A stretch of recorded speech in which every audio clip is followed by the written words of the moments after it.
kung totoo ba na ang mga pari o qualified religious lang ba ang makapagtuturo sa Biblia. Ug dinhi ning atong tulumanon, inyong masayran ang kamaturan ug unsa gayud ang tinuod nga panudlo sa atong simbahan.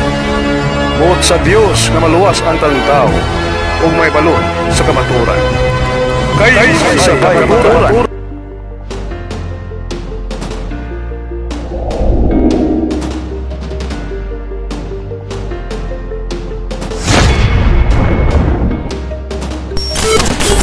Sinasamba si Mary bilang Diyos.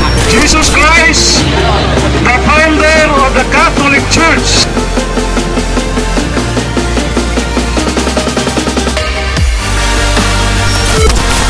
Kini yung alagad si Brother Edgar Logan. Sister Elaine, God bless us.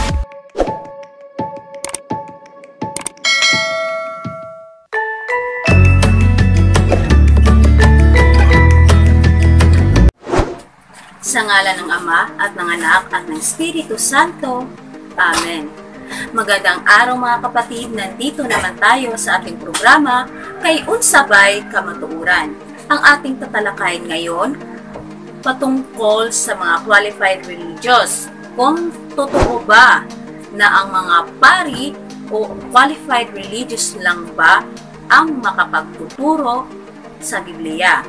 Bago pa ang lahat mga kapatid, kung hindi pa kayo nakasubscribe sa ating YouTube channel, please subscribe Edgar Logan channel. Like, comment, and share. Kung may mga katanungan kayo, mag-message lang upang marami pa tayong matutunan sa ating pananampalatayang Katoliko. At pa-shoutout na rin kay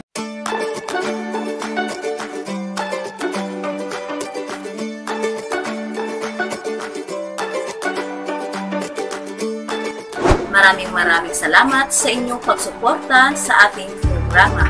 God bless you all. Mga kapatid, tatalakayin na natin kung totoo ba na ang mga pari o qualified religious lang ba ang makapagtuturo sa Biblia. Ang sagot niyan mga kapatid, hindi po iyan itinuro ng ating simbahan at walang Santo Papa na nagdepartamento sa Batikan na nagsabi na sila lang ang makapagtuturo sa Biblia. Pwede iyan iutos kung ang mga pari lang o mga reliyoso ang may karapatan sa pagtuturo o pagpapahayag sa pananampalataya. Pero tayo pong lahat ay inaanyayahan sa pagtanggap sa katotohanan. Isabuhay ito, pagpapahayag sa iba. Ang utos ni Jesus sa pagpapahayag sa magandang balita mabasa sa Mateo chapter 28 verse 19 hanggang 20. Totoo na ibinigay sa espesyal na paraan doon sa mga apostoles, pero utos ito para sa ating lahat. Isang paraan upang makasali tayo sa pagpapahayag, yun ang pagtuturo natin sa ating parokya patungkol sa Biblia. Ating tatandaan na ang sabi ni San Agustin na ang mga tao ay ignorante sa Ebanghelyo. Ignorante rin patungkol kay Kristo. Kung ating susuriin, bawat parokya ay mayroong mga laygo na magaling sa Biblia na karapat-dapat sa pagpapahayag sa Biblia. Minsan ang mga pare at mga reliyoso ang mas magaling magturo sa Biblia. Depende sa pinag-aralan. Mayroong mga pari na kahit pari na sila, ay mag-study pa sila sa scripture dahil hindi naman lahat ng pari ay magaling sa Bible. Ganon din ang mga madre. Kahit mga CFD o Catholic Faith Defenders ay palaging nag-aaral sa Biblia.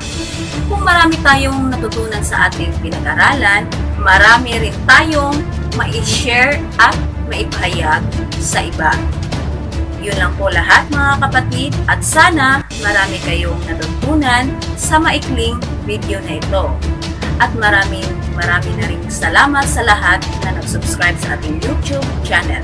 Ito po ang inyong lingkod, Sister Elaine. God bless us. Sa ngalan ng Ama at ng Anak at ng Espiritu Santo. Amen. Ug inyo nang nabati ang mga kamatuoran dinhi ning atong tulumanon. Kay sabay kamatuoran. Ako lang hinaot nga daghang kamog nakatunan. Daghang salamat.